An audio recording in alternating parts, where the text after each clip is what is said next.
আসসালামু আলাইকুম সবাইকে। আশা করি সকলেই ভালো আছেন। তো আজকে যে বিষয়টা নিয়ে ভিডিও বানাতে যাচ্ছি সেটা আপনি টাইটেলটা দেখেই বুঝতে পেরেছেন যে আজকে আলোচনা করা হবে যে কিভাবে আপনি একেবারে শূন্য থেকে আপনি কিছুই জানেন না এমন অবস্থা থেকে রাইটিংটা শুরু করবেন। তো এটাই হবে। আমি খুবই ডিটেইলে অথচ খুবই সংক্ষিপ্ত আকারে ভিডিওটা দেব। আশা করি এই ভিডিওটা দেখার পর রাইটিং কিভাবে শুরু করতে হয়, রাইটিং কিভাবে ইমপ্রুভ করতে হয় এই নিয়ে আর বাড়তি কোনো প্রশ্ন আর মাথায় থাকবে না। সব কিছুর অ্যান্সার এখানে পেয়ে যাবেন। চলুন শুরু করি, দেখি কিভাবে রাইটিংটা শুরু করা যায়। তো প্রথমেই করবেন সেটা হচ্ছে আমাদের প্রত্যেকটা বইয়ে কেমব্রিজের 1 থেকে 19 পর্যন্ত প্রত্যেকটা বইয়ে যে রাইটিংয়ের প্রশ্নগুলো আছে সেগুলোর কিন্তু স্যাম্পল অ্যান্সার দেওয়া আছে, রাইট? তো প্রথমেই করতে হবে কি, একটা প্রশ্ন খুঁজে বের করতে হবে। যে প্রশ্নটা প্রথম প্রশ্ন যে কোনো একটা বইয়ের রাইটিং টাস্ক 1 হতে পারে, রাইটিং টাস্ক 2 হতে পারে। তো একটা উত্তর করে স্যাম্পল অ্যান্সার বের করে প্রথমে প্রশ্নটা পড়ে আমি স্যাম্পল অ্যান্সারে চলে যাব। এরপর স্যাম্পল অ্যান্সারটা খুব ভালো করে পড়ব। আমার যদি নতুন কোনো ভোকাবুলারি ওখানে খুঁজে পাই সেগুলোর অর্থ দেখার চেষ্টা করব এবং খুব সুন্দর করে স্যাম্পল অ্যান্সারটা পড়ব খুব সুন্দর করে, মানে খুব কেয়ারফুলি মনোযোগ দিয়ে কম্প্রিহেন্ড করার চেষ্টা করব আসলে কি বলতে যাচ্ছে। এরপরে কি করব, এরপরে ওই প্রশ্নটা যে স্যাম্পল অ্যান্সারটা দেওয়া আছে ওইটার অবশ্যই একটা কী দেওয়া আছে, ওটার কমেন্ট লেখা আছে যে কেন ওইটা ওই ব্যান্ডটা পাইলো, বা কেন ওইটা 6.5 পাইলো, কেন ওইটা 9 পাইলো না, বা কেন এটা 9 পাইলো, কেন এটা কম পেলো না। তো কমেন্টটা খুব যত্ন সহকারে পড়তে হবে যে কেন আসলে একজন মানুষ কেন কম পেলো, এটা তো বুঝতে হবে আগে, তারপর তো আপনি এটা ইমপ্লিমেন্ট করতে পারবেন। তো প্রথমেই কমেন্টটা ভালো করে পড়বেন, তারপরে মেলানোর চেষ্টা করবেন যে এই রাইটিংয়ে কী ভুল আছে। ওই রাইটিংয়ে যে ভুলগুলো আছে সেগুলো কিন্তু আপনি কোনোভাবেই ওটাকে রিপিট করবেন না আপনি ভালো স্কোর পেতে চাইলে।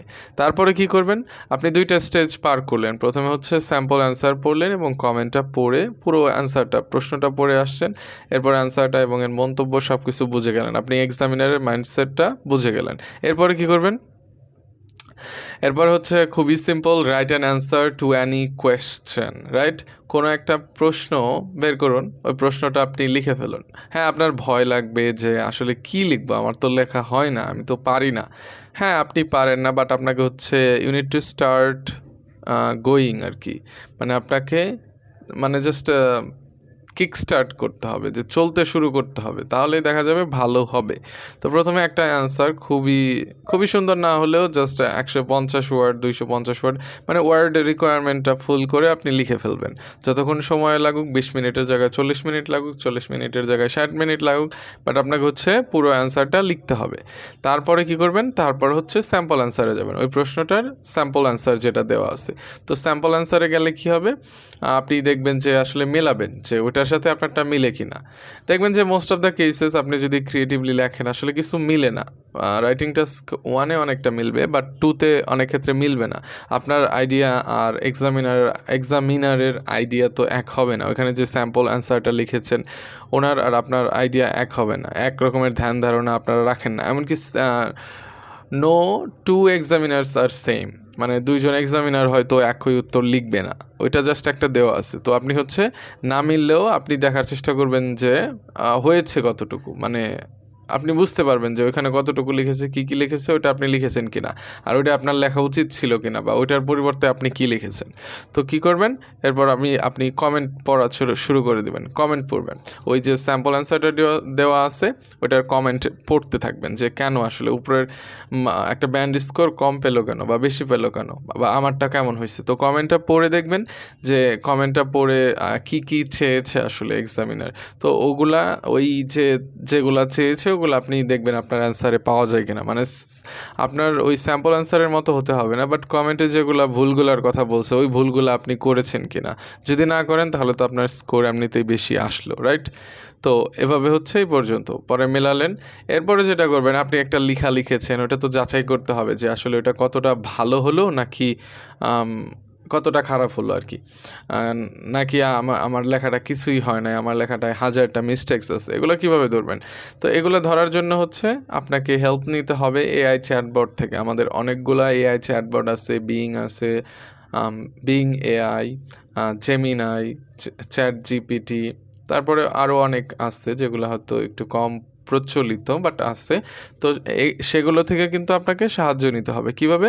আপনি আপনার রাইটিংয়ের ছবি তুললেন, এরপর হচ্ছে বিং এআই বা হচ্ছে জেমিনাই ওদেরকে ওই ছবিটা দিয়ে বললেন যে identify the mistakes in this answer. অথবা আপনি বলতে পারেন যে what band can I expect from this writing.